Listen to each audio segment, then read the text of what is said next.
Matt, good budget, bad budget? Going to be both. I think there was good and bad. So good from a reform standpoint, and it was perhaps not as good as it needed to be from a spending control standpoint. Talk to me more about the former.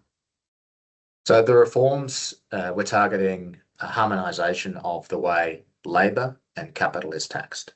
So we saw, I think, probably some of the more significant or most significant changes to tax settings probably since the GST.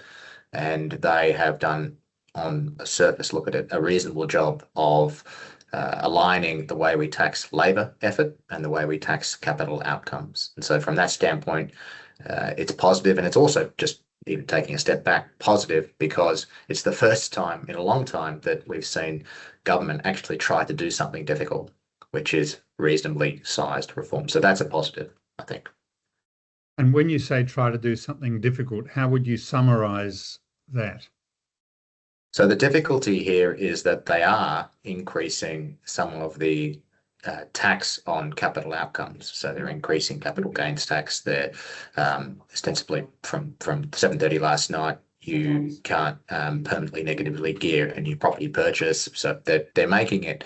They're increasing the tax on people's return on capital, and that's not popular. But the increases in that tax are seeking to align the way capital returns are taxed to the way labour effort is taxed. And so from an equity standpoint, that seems reasonable, but you are going to see some very loud voices in opposition to that, talking about disincentivising capital returns, disincentivising outcomes from investment activities.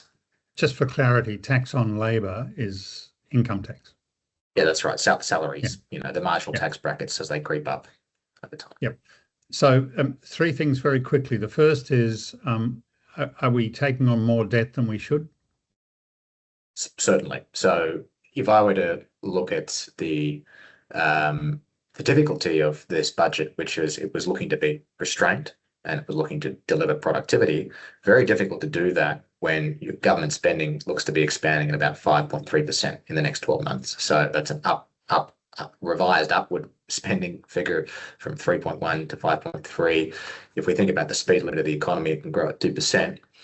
Government's nearly a third of about 30% of the economy. So it's going to absorb, nearly 1.5%, about 2% GDP speed limit. So its spending expansion is making it very difficult for the private sector still, even though there were some glimmers of hope with some spending restraint in certain areas of the economy.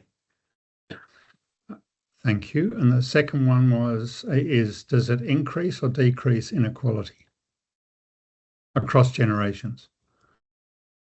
So it's taken a long time for inequality to build to the level it has.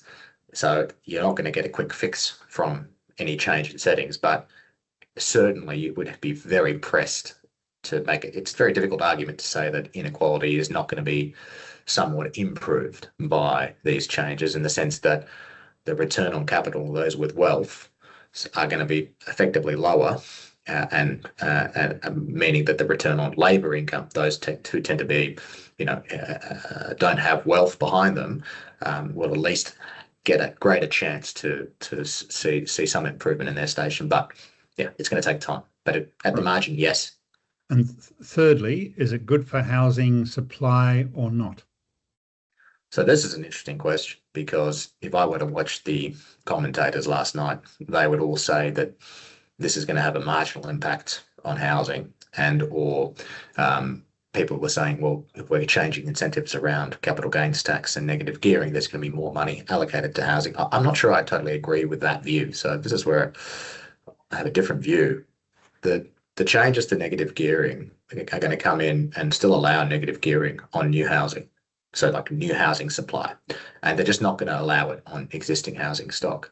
So as far as I can see, what you're doing is you're funneling capital that might have previously gone across the housing market. So, shuffling deck chairs when you're buying and selling existing housing stock. Well, now you're funneling it to building new deck chairs. So it sort of seems to me that we should be expecting with these changes people who want to continue investing in housing are going to be more incentivized to do it in increasing housing supply, and all things equal, that's a good thing, and that's what we're trying to achieve. So I think the changes are fairly reasonable and necessary, actually, probably late coming in.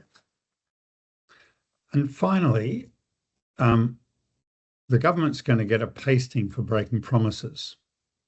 How is that ever expressed economically? Well, there's the famous Keynes quote, which no one seemed to pull out last night in their commentary, which is, "When the facts change, I'll change my mind. What will you do, sir?"